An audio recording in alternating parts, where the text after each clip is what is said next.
What's going on, everybody? Welcome to Brutal Planet Comics. I'm your host, Stray the Brute Daniels. Happy Wednesday to you all. Oh, da lolly. So, per my gentleman's agreement with Adam the Renaissance Nerd, shout out to you, my good friend, I have been tasked of reviewing X-Men 97. Whew, and this joint is a two-parter. I've just watched the first episode, so we're going to review the first episode, and let me be clear as I can. I'm going to be as objective as I can. I'm going to try to remove all of my decades of knowledge and understanding and just try to see if I'm going to have fun. That's the whole point, and if I'm going to actually enjoy myself. Okay, you ready? Let's do this. So things kick off with my favorite evil faction, the Friends of Humanity, good old-fashioned racism. And they seem to be fashioning some new technology with some Sentinel stuff. So off the jump, it's pretty good. I love them. They're terrible. They're great. We are introduced to our, I don't even want to call him the main character, but for this episode is Roberto da Costa, aka Sunspot. And I'm gonna be honest, he was so annoying. I really wanted to see the Friends of Humanity give him the old 1-2. Honestly, this character is really annoying. But whatever, I digress. Let's move on. So right when the Friends of Humanity, my good people, are finally about to put this boy out of his misery, the X-Men show up, and it's a really good and fun, entertaining action sequence. I really enjoyed it. The animation actually popped a lot. The characters' powers on display was really good. I thought it was fine. I was enjoying myself. So the plot kind of kicks off as where is the Sentinel technology coming from, and the whole point of Xavier being gone and Scott taking over, there's a lot of, to say the least, tension in the house. I mean, literally, I gotta give these folks credit. They really picked off from where things left off, even though they kind of missed a few key elements, but nonetheless, where things picked off, and looking at Scott as a leader and Jean as his wife and all that stuff. Are they gonna go off and raise their family instead of staying there with the family that they're known for their entire life? So there was some elements that are actually pretty good. But once again, we go back to Sunspot, and I don't know why they made him just bratty and weird. I don't know if he's supposed to be the Gen Z representation, even though that character came out in 1982, but it was very odd. Like, he felt like he didn't belong here at all. I know they're trying to do the fish out of water thing. I get it, but it feels like this character doesn't belong in this show. Everyone else feels like they're supposed to be there, but he feels like he's some Gen Z replacement. So it's very, very strange. But anyway, they're saying that he can't leave. You know, the usual for your own protection, blah, blah, blah. So the kid ends up leaving.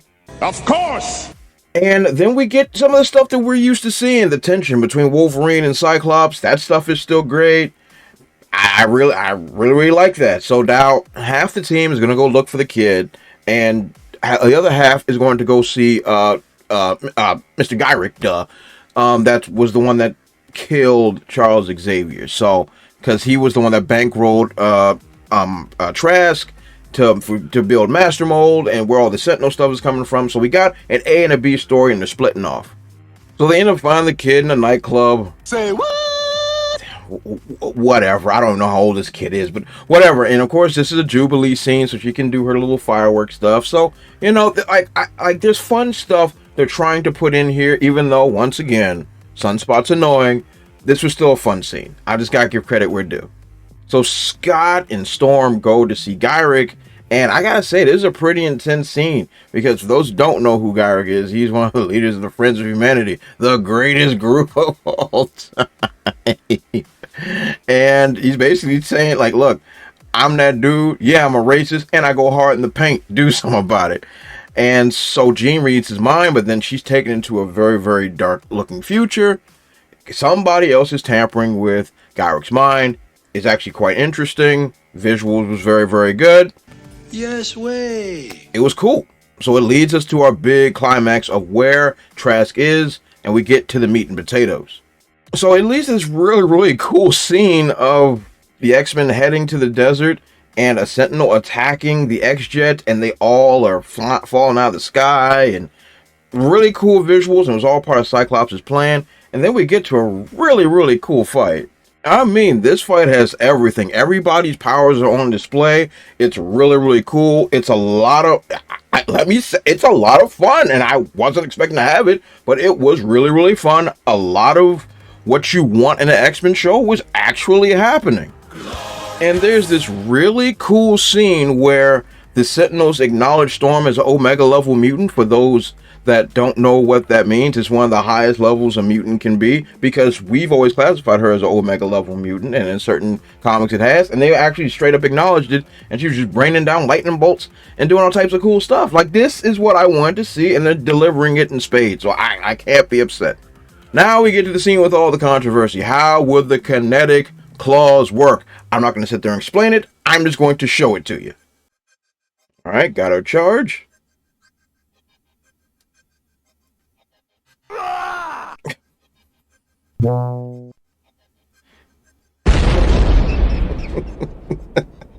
So the answer is an explosion.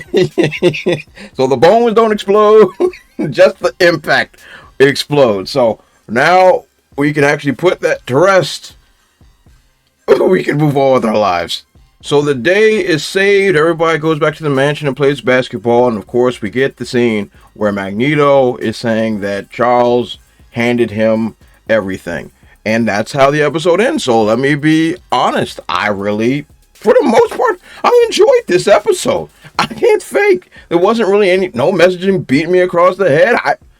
It was fun and entertaining. And I dare I say it, I actually enjoyed it. But so let me stop right here. I'm about to go watch the second episode, and then we'll continue this review. A few minutes later. Okay, so I just finished watching the second episode, and it's a mixed bag. But so we're going to go through it step by step, all that great stuff, blah, blah, blah. Okay, so Magneto has turned over a new leaf, and he's saving people. And, of course, people are skeptical, as they should be. And the X-Men are having a hard time adjusting to his new form of leadership.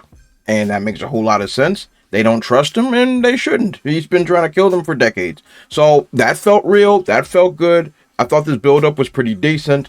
I enjoyed this part. Then there's the scene between Jean and Storm, and they're talking about their friendship over the years, and how Jean has trepidation of her child being a mutant. You know, I like mother stuff. So I think from a certain perspective, it's very timely, because she's about to go into labor and stuff. But I felt like it slowed the episode down a bit, but that's just me. But it was okay. It was nice to see them have chemistry. Okay, let's get to the freak mess. Alright, so in this episode, it is established that Magneto and Rogue had a relationship. What? What are you talking about? Look, now, for those of the uninitiated, yes, there is an Age of Apocalypse story in which the X-Men is started by Magneto instead of Xavier, and they had a relationship. Yes, so they are kind of intertwining that in here, and I'm gonna be honest with you, I don't like it at all. This is not supposed to be happening. Not like this. And so there's a really, really weird, awkward scene of them just having all this chemistry and weird energy that's never been hinted at or referenced in the previous show. I did not like this. It gave me real weird vibes, and I kind of checked out. So naturally, the UN shows up to arrest Magneto for, crimes against humanity, and it's time for him to stand trial, and rightfully so. Good Lord, you just can't undo all the crimes you think Cage did, but I like to see that there's consequences, and that's cool. So Magneto gives this rousing, very on-the-nose speech. Granted, from where his standpoint is, it makes a lot of sense for him to be the one that's saying these things, and it fits well as far as the context. There's a few words in there that I don't think really would have worked back then, but it worked just fine. The speech was good and all that great stuff. Now, for a very weird side quest, Jean goes into labor and Wolverine has to take her to the hospital. We could have just stayed at the UN, and because all the stuff is about to go down with the Friends of Humanity and stuff. I felt this took away, and I didn't really feel the tension. It was kind of weird, but whatever. Gotta give Jean something to do. So the Friends of Humanity storm in to try to destroy the UN and kill Magneto and all that great stuff. This is where things start to pick up a bit.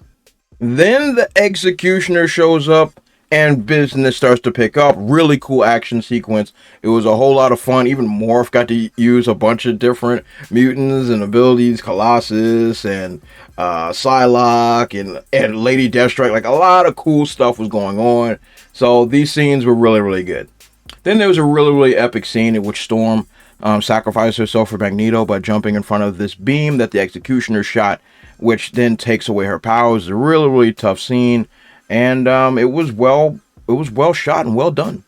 So Magneto does what he does. He grabs the UN, grabs the Executioner, takes him up to high altitude, and has another speech, which I thought was a little annoying.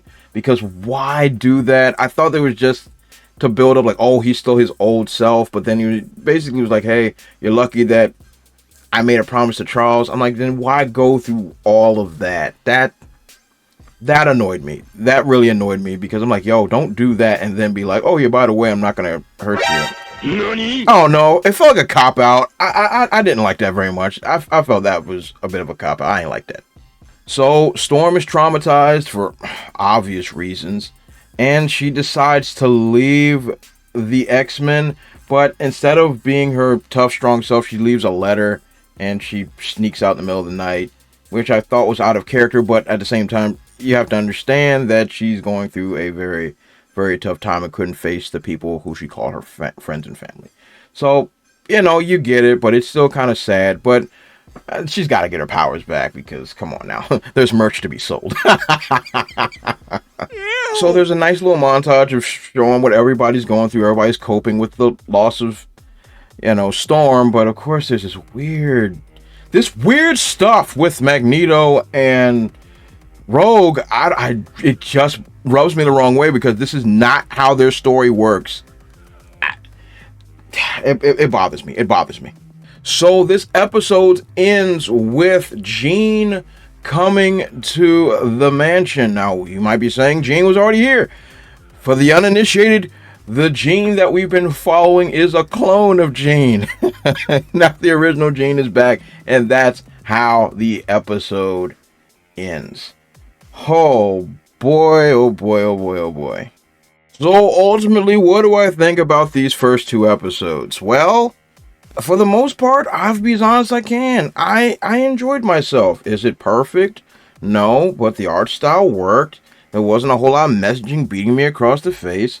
The characters felt like themselves.